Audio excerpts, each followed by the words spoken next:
can subtitle this one, I am not a doctor, but I am somebody with ADHD and I'm trying to learn about task avoidance since I'm very good at it. So we're going to talk about that today. You want to write, so why aren't you? There are reasons. I should be writing Season 18, Episode 20. Well, I should be writing. I should be working on my craft. I should be writing.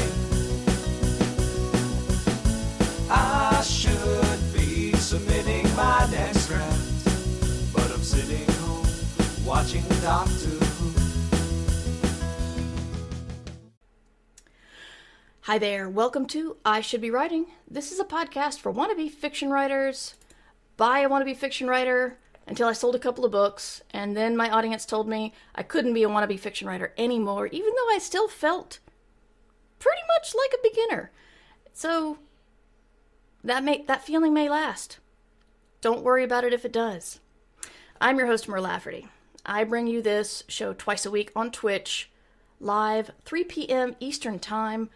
This week it's Eastern Standard Time. Next week it'll be Eastern Daylight Time. And we'll curse the grave of Benjamin Franklin again.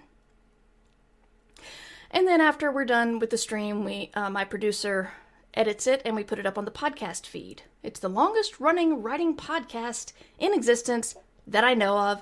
No one has spoken up to contradict me as many times as I've said that. I write science fiction, fantasy. I've written for video games, RPGs, Star Wars, Minecraft, and been nominated for a bunch of awards and won a couple of them. I'm still a ball of worry, self-doubt, and task avoidance. So whatever you're feeling about your career, I've probably felt it, or I'm feeling it right now. And at the beginning, I have to prove that I'm actually doing anything. Because of the name of the show and everything. Today I got 800... Let me see. Do I have it? Is it set up? No, of course not. There we go. 802 so far today. 33,780 in my book, although I am a little worried some of that's going to be cut. Because I was writing out of sequence. And so now that I'm writing all the connective tissues, some of the stuff happening in a very exciting scene in the future, I'm not sure if any of it's going to happen. And I hate to throw out that scene, but, you know, I gotta continue the book, and it has to make sense. So, and 37,083 in 2022 together. Thank you again to everybody who gave me the hint that Scrivener is keeping track of every day's bit of writing. Thank you for that. And we like to talk about good news. And it's funny, we're going to talk about rejection later on. But on this show, we like to celebrate rejections. One, because rejections hurt. And so, by celebrating them, we are normalizing them. Everybody feels it, and by doing it, by putting your work out there, by getting rejected, you are a working writer. You're not being paid yet, but you're doing your job. And this is what you want your job to be, and it's part of the job. I'm sorry. Trust me, it sucks. But you're doing your job, and there are a million people out there who are too afraid to do that part of their job, and it's the hardest part. So you get used to that, you toughen up against that, you can do anything. So I want to hear about your rejections. If you're listening to this later, I'd love it if you emailed me and told me some good news. If you have other kinds of good news, I'd love to hear that too. Because, you know, just because we celebrate rejections does not mean we don't celebrate acceptances, awards, nominations, all that stuff. Oh my, hang on, 1 second. Nebula Award nominees were announced. Yes! Okay, my co-editor from Escape Pod, ISBW, got nominated for the Nebula for her novel Machine Hood. I am so thrilled. Where is it? I want to grab it and show it to the camera. Where is it? Damn it. Crap. All right. I have too many books. Anyway, Machine Hood was nominated. Preemie, are you there? Are you hanging out with us? Preemie got nominated! Preemie! Preemie, are you there? Damn it, Preemie. Alright, Preemie got nominated for Novella. That is so freaking awesome. And wow. Wow. I'm so excited. I'm sorry, guys, to be reading this. I just got the email. John Wiswell got 2 nominations so far. Charlie Jane Anders, Sarah Pinsker, Darcy Little Badger. Wow. This is so awesome. I'm so excited. Okay, so Nebula Award for Game Writing, which is still going on. Although there's no Hugo this year. I got Coyote and Crow, Grandma's Hand, Thirsty Sword Lesbians, Wander Home, and Wilder Myth. I think I've heard of Wilder Myth. But that is just... And Martha Wells declined her nomination as novella finalist this year for Fugitive Telemetry Murderbot Diaries Book 6. She felt the Murderbot Diaries series has already received incredible praise from her industry peers and wants to open the floor to highlight other works within the community. That is a classy, classy move. Martha Wells, we salute you. It's, that's just awesome. Because that's very kind. Because once you get as many awards as she's gotten for Murderbot Diaries, you know you're the best. But it kind of might be nice if you let people see everything else going on in the genre.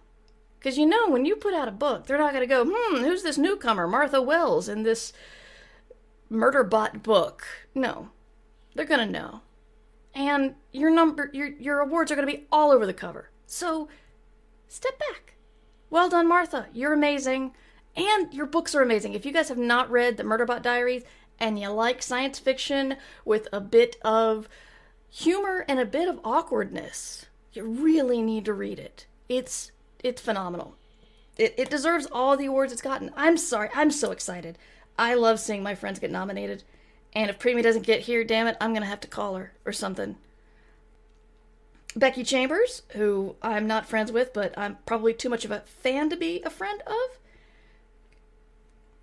Becky Chambers is like the one author I nearly cried when I met her because she meant so much to me. That's embarrassing to say, but it's true.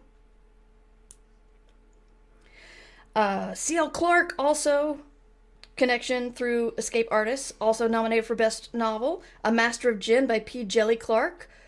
P. Jelly Clarke writes anything and it gets award nominations. The guy needs to win something soon. He's amazing. A Desolation Called Peace by Arcadia Martine, and Plague Birds by Jason Sanford. I just skimmed over them, and I'm seeing more and more things. Jason Sanford, also an amazing writer. I'm just so excited. I'm sorry. Okay. I think once you win like 3 of the same award in the same similar categories, you should step down. That's right, Numbers Ninja. I agree. I need to read more Chambers. I read Long Way to a Small Angry Planet and really enjoyed it. It's interesting. A Long Way to a Small Angry Planet was self-published, and it did so well that she got a major deal. And a lot of people had... it's like the thing a lot of people complain about was the thing that a lot of people loved, which came out in 2016. A lot of us were going through a lot in 2016. And we didn't know we'd continue to go through a lot for the next 5-6 years, but 2016 was a lot. And this book comes around, and it's pretty gentle. There's conflict, and there's like big stuff happening at the end, and there's some tragedy, but it's like it feels like a very episodic type book. It feels very Star Trek, because you just got a gang of a motley crew of people aboard a spaceship, and they're going on a long trip. And how they get along, and the secrets they find out about each other. And like at the very beginning of the book, it hints big time that our main human POV character has got this big secret. And like the big secret comes out in the first fourth of the book? And everyone's like, oh, okay. And I'm like, wow, this book doesn't have a lot of conflict. I'm not feeling any tension. I love this. It was great. And, a lot of people said that was a weakness in the book. But for me, right then, it was perfect. And then she proved that she learned a lot, because the second book reads more like a typical science fiction book. And I say that in the best way. I mean, the proper amount of build-up and pacing and conflict. And the second book, Closed in Common Orbit, is still my favorite of hers. It tells like two parallel stories. One person when she was a child, and then she's helping someone who's essentially a child in her adulthood, and we're learning that character's story. And so they're kind of told in tandem, and it's just so good. So, Nebulas. I'm sorry. I'm so excited. Okay. Going back to chat. Sorry, I was actually picking up my phone to look at my email to see about good news, and then I saw Nebula announcements. Underpope got a form rejection from a market that held the story for nearly a year. Ouch. I'm so sorry. That is not good editorial practice, but congratulations on the rejection. Yes, thank you, Kids Are Asleep. I should have just read what you wrote. But yes, Divya, my good friend and co-editor on Escape Pod, and Preemi, our assistant editor on Escape Pod and good friend.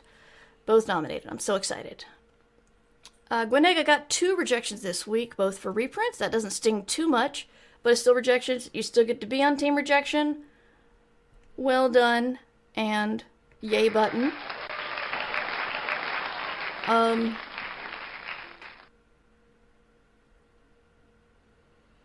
really interested in those games, though, because I've only heard of one of them, I think.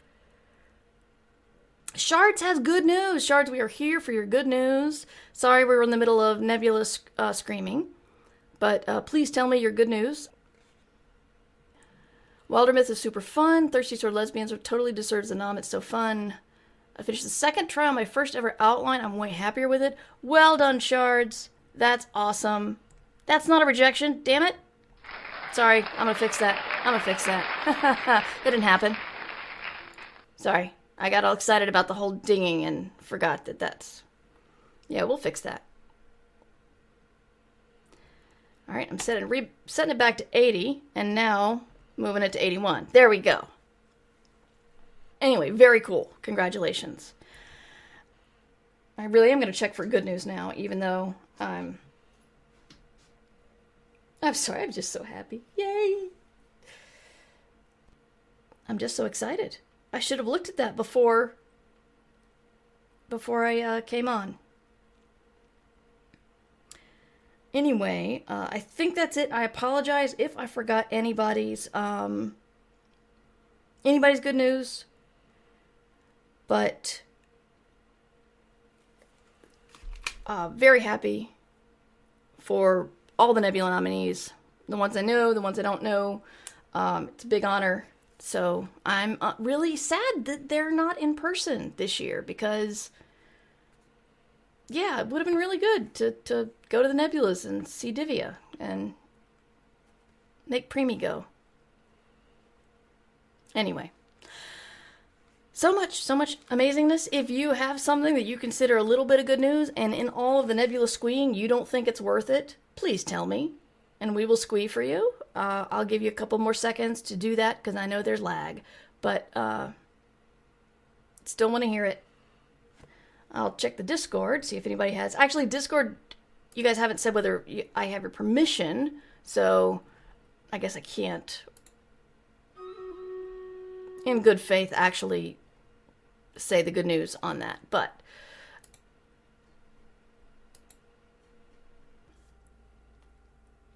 Alright, so on to our main topic. I do want to mention, I can't remember exactly what happened, if I got what distracted me. Probably myself. But Summer, my producer, pointed out that I did not finish my Ditch Digger's thought when I was at the last episode. So, sorry about that.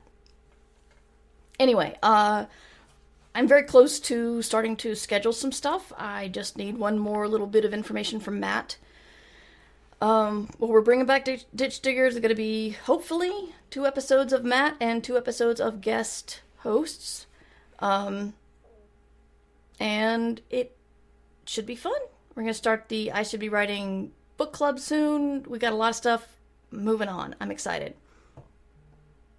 But let's talk about task avoidance. Again, I am not a doctor. I'm not a psychiatrist. I'm not a psychologist. I don't have any right to talk about any sort of medication except for my own and what it does for me. Just getting that out there. But I have an app called Inflow, and specifically for ADHD, to talk about the various problems people have, and you're supposed to hear like a 2-minute talk on some aspect. So I'm doing the task avoidance module now, and it's interesting that, I mean, I'm kind of learning from this, but I'm doing the thing which I do with almost all self-help things, which is I listen or read it and I go, that's really cool. And then when it comes time to use it, it never occurs to me, ever. So that's my biggest hurdle. So I want somebody to figure out how I can go from their brilliant book of productivity or journaling or organization or to-do lists or whatever, and actually make me take that knowledge and use it, because I don't know. But I thought it was interesting it came up in chat yesterday. So I listened to more of the things today, and they're saying that task management or task avoidance, when you know what you have to do, but your brain looks to replace it with anything else. In my defense, we have a white mailbox, and it did have mildew growing on it, and it looked gross. In my defense. But I have washed my mailbox instead of written before. That is a thing I have done with my time. So the first thing they want you to do is think about why. It's not just like, I gotta write. I don't want to feel like it right now. And, the first thing you feel like is probably excuses. Either you don't have time or you're not feeling inspired. But the first one's probably a lie. And the second one is, well, I have a show called Ditch Diggers. You sometimes when there's a deadline, you don't have the luxury of not having time. So, somebody on the app was saying that, like, they didn't want to pay their phone bill, and they were trying to figure out why, and it had to do with, they realized they were concerned about money and felt guilty for their fancy phone plan, and it was like a deeper financial issue. And I thought that was interesting. And so the way to deal with that was to change the phone plan or get your finances in order. I don't know. Sounds good. But we're talking about writing. And so I'm going to talk about why I think y'all may be doing task avoidance when it comes to writing. And then I'll tell you why I'm pretty sure I know why I'm doing it. So, if you are unpublished and you're doing task avoidance for writing, you want to be a writer, you want to deal, you want to be on the bookshelves, you want me to be excitedly squeeing your name this time next year when the Nebula nominations come out, which is pretty much impossible because it's hard to get a book out between now and then. But anyway, in the future, it could be rejection avoidance, obviously. We cheer rejection here, but I try to cheer what rejection stands for and what it means, which is you're doing your job.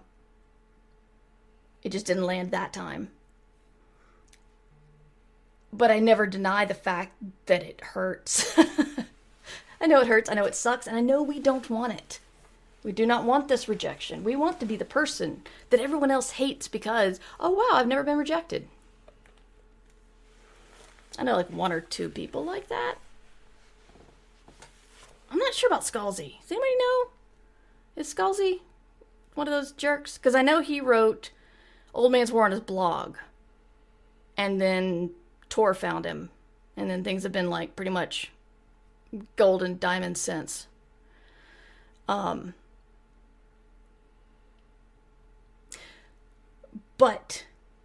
aside from him, who's a very, very kind person, I like him a lot. But Yeah, Scalzi says he's sold every piece of fiction he's written. He is the outlier. He is an outlier. But part of it could be rejection avoidance. You don't want to write because you know that you're going to write, and the next step is edit, and the next step is submit, and the next step very well may be rejection. You put all this effort forward, and then you get punched in the face. Why would you do the thing that gets you punched in the face? Well, ask a boxer. Metaphor. It's all about the metaphor. There's also perfectionism. The idea we have in our head will never, ever, ever be as shiny when we put it into words. And that's frustrating because you think, well, it's all plotted out with intricate characters and emotions and plots and stuff in my head. Why can't it go into the page? And I don't know, there's probably people out there who excel in psychology and creativity who know more, but also there's that creative gap. Is that what Ira Glass calls it? If you can, try to find Ira Glass's very amazing discussion on this gap we have that people don't talk about, which is you see art. You read Becky Chambers, you read Divya, you read Preemie. You think, I know what a good book sounds like. And I have a great idea for a book. So those two things should go together to make a great book, right? But there's the learning gap. And it's frustrating when you know what quality looks like, but you can't make it yourself. And that's like this big gap of the knowledge of identifying art is not the same as knowledge on how to make it. So, perfectionism it's frustrating, especially at the beginning. And I think this is why so many beginning writers will not let go of that first great idea, which is, it's so perfect in my brain. I want to get better. I want to write and I want to get better and I want to tell this story. And so they keep writing on the same story over and over and over again. And, it's not the best way to learn to be a writer. I'm sure someone sold a novel that way, but I don't know many. And that could be a fear too. Fear of putting it aside. Like, I've put so much work into this, and it may never see the light of day anywhere. This is all reasonable fear. It's hard to put a whole lot of effort into something and then just look at it and accept, okay, that was a rung on my ladder. That's not an end point of anything for me. That's just a rung on my ladder. It's not a good feeling. You do need the rungs on your ladder, though. Yeah, I guess sunk cost fallacy. Yeah, that's what I think it is. Because people think I put so much work into this, I've got to make it good. Instead of, okay, I wrote a story from beginning and end. It had all the things that I wanted to put into it. It may not be awesome, but it had all the things. And so next time I do it, I'll do it better. Those are all hard. I mean, reasonable things of task avoidance. But, you just can't move on until you write. I mean, logically, you can't. I told you guys I made that beautiful spreadsheet. It has math in it and like functions. And I'm so proud of it. And the day after I made it, I stopped writing. And now in my spreadsheet, I've started filling it in again. And now I've got this big gap. And I'm really mad at myself. Because for about a week, I found something else to do. I also had a headache. Really bad headache for a week. But anyway. But I want to talk about mine because you might also identify with my problems. So my days go, ideally, I wake up and I write first thing. I mean, coffee, dogs, exercise, and then I sit down and I want to write. And I want to write for about 2 to 3 hours. That never happens. And then I have like other things to do. I've got to catch up on escape pod work. I've got to prepare the podcast. I've got to take the podcast that Summer has very kindly made shiny for me and written my show notes and put that online. And so I have this big honking block of writing.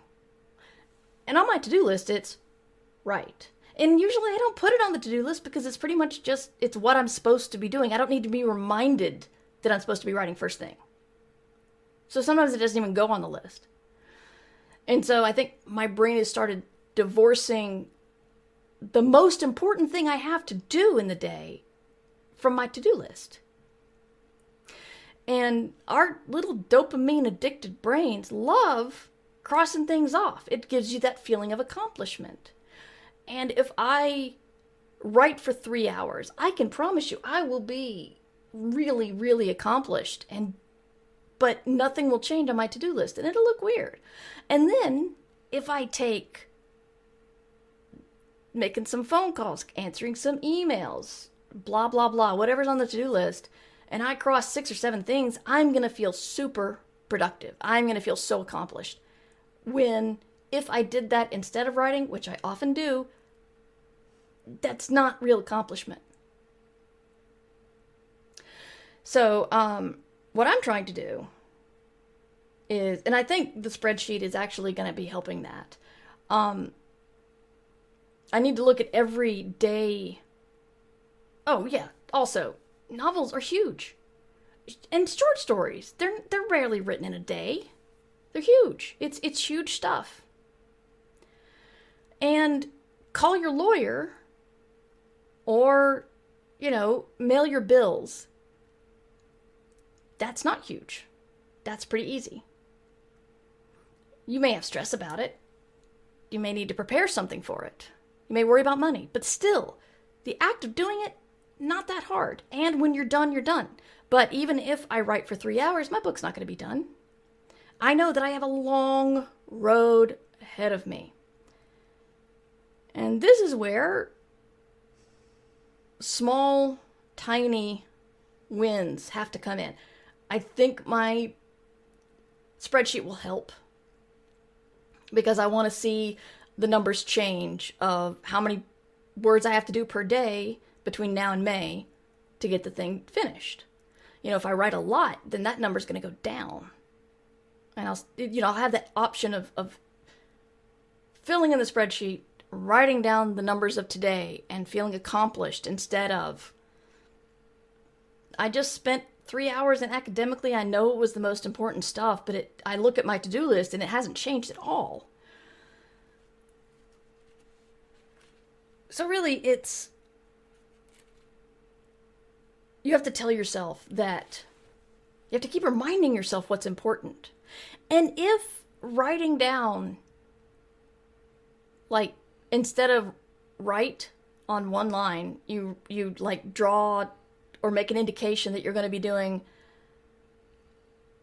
6 sessions of writing. You're going to write for like 20 minutes, 6 times. And you can take a break or answering an email in between, but you're going to do those 6 short writing sessions. That can be more of an accomplishment. Doing the spreadsheet, keeping up with that can be an accomplishment. Or you can go back to my favorite thing and just get a bunch of candy and line it up in front of you and eat one thing or grapes. Grapes are good too. I'm all for health and nutrition. Grapes. Put a bunch of grapes in front of you. Berries. Or candy. And then every 100 words, you just eat one. That is a good reward system. If it's not to-do list confusion like I have, and it's fear of rejection, remind yourself that everything you write is important. And it really is. Like think about that. Everything you write moves you along in your knowledge and your writing career. It is, are you building the iceberg people will never see? Probably. But you're learning. There's no wasted writing. If you write something terrible, then you will know what not to do next time. So, if you're worried about rejection, remember, you got a community here who will cheer for you. I'll hit the yay button. It'll be a big party. And you can keep track of your rejections as sort of a badge of pride. You know who's bigger than John Scalzi? Stephen King. Stephen King had a lot of rejections. I don't know if anybody saw the more recent Stand dramatization. I think I talked about this when it came out. But there was a joke in there for people who've read On Writing. And it was so subtle. But Harold Lauder, the one of the kind of antagonist, but also pawn of the real antagonist, Harold comes home from school to find a rejection from, I think it was Cemetery Dance. And he angrily sticks it onto a nail on his wall.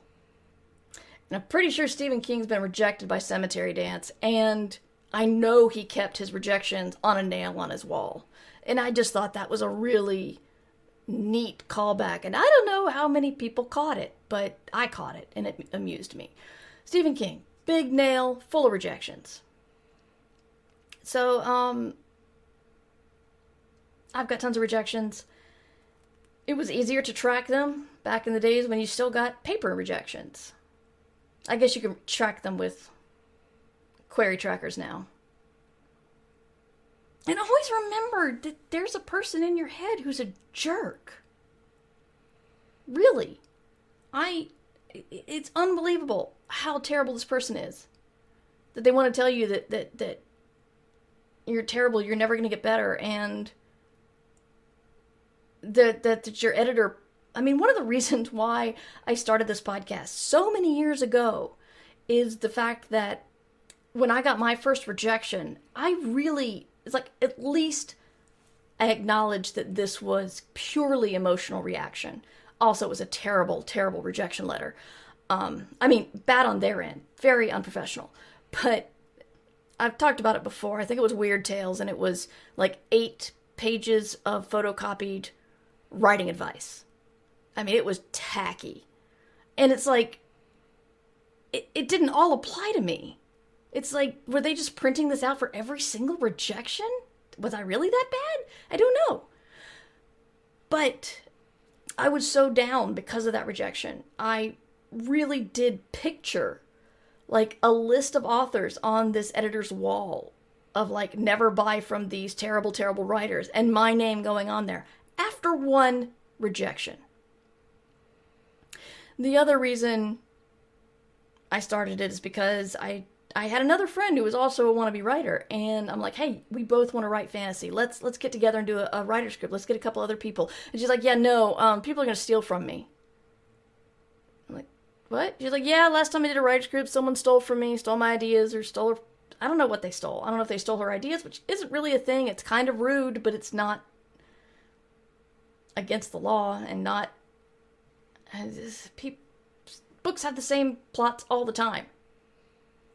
Actually, I want to get to that in a moment. A little bit of a tangent. But people stealing books, people stealing your stuff from writing groups. It's like, that's like saying you don't want to get in a car because you could get into an accident. Does it happen? Yes. Is it bad when it does? Yes. Do you know billions of people who it's never happened to? Yes. So it's... Just remember, as emotional as you feel about your avoidance, try to think logically. Try to remember that this is just one moment in your writing career. If you take the moment and write, you're creating the moment. If you don't, that's a moment that you didn't take, and you gotta start from the same place tomorrow and hope that you want to write. Last thing I'll say about that is something Cory Doctorow told me once, which is his daily word count is low. It's a daily word count, but it's like 250 words. I don't know if he still does this, actually. I know this was his practice a long time ago, like over 10 years. But he said, you just make yourself write 250 words a day. And when you go back and look at it, you know, you have a crappy day, you write your 250 words. You have a great day, you write your 250 words. And when you're done and you look back, you probably can't identify that I was feeling crappy and didn't want to write today. And you can tell that by the terrible prose. Not really. So, for myself, I need to remember that I just need to count differently. Because novels are big, but they can only be eaten in bites. Am I talking about producing or eating? I don't know. Anyway, I think we'll end it here for the podcast. If you are live in chat, please stick around. We're going to be doing the BarCon and continuing the conversation. I will say to you listening in the future, thank you for listening to I Should Be Writing. This is an indie show where creators are now going to networks asking for thousands or millions of dollars, and I'm still here just doing my thing. And instead of asking CBS for a big old bag of money and giving my show's IP away, I'm keeping my IP and asking you for a little bit of money. So you can support a Patreon where you get access to the archives, as well as the secret exclusive Discord channel, where a wonderful active group do writing sprints and support and accountability buddies, and we talk about Animal Crossing too. High levels entitle you to twice monthly mini workshops, signed copies of books, or even appearing in one of my books as a dead person. What more could you want, really? To learn more about me, my work, Patreon, or anything else I put online, check out murverse.com, and you can email me at mightymur@gmail.com. And you can pretty much find me everywhere at Mighty Mur, on Twitch, on Twitter, and that's pretty much the best places to find me. I Should Be Writing airs on Twitch live 3 p.m. Eastern Time on Tuesdays and Thursdays, and would love to see you live. Come watch live or get it later. It doesn't matter. I'm just glad you're here. Don't forget to check out my books, available where books are sold. Station Eternity comes out October 4th. You can pre-order it now. I'm very excited. Think about your task avoidance. I think you can get past this. I think I can get past this. We'll work on it together, because you should be writing. I Should Be Writing is available to you under a Creative Commons Attribution Non-Commercial No Derivatives license. Theme music by John Anelio. Art by Numbers Ninja. Production by Summer Brooks. And hosting by Libsyn. Find all of this information and more at murverse.com. And remember, we can't do this without you. Thanks for your support. Well, I should be writing.